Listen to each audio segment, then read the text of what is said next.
गिलगित बल्तिस्तान में अहम सियासी पेशरफ्त हुई है। पीपल्स पार्टी और मुस्लिम लीग नून के वफूद ने हुकूमत साजी के लिए मुमकिन फार्मूले, सियासी ताउन और दीगर उमूर पर तफसीली तबादला ख्याल किया।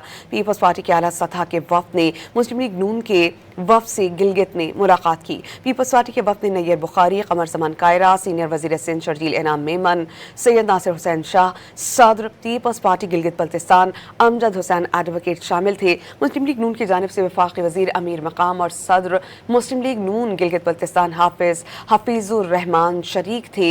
इस मुलाकात में हुकूमत साजी पर तजावीज़ समेत मुख्तलिफ मुल्की और कौमी उमूर पर गुफ्तगू की गई।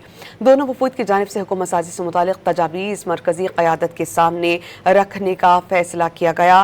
पाकिस्तान पीपल्स पार्टी ने जो सबसे बड़ी जमात है उसे सबसे बड़ी जमात बनाकर गिलगित बल्तिस्तान की क़यादत का मैंडेट दिया गया।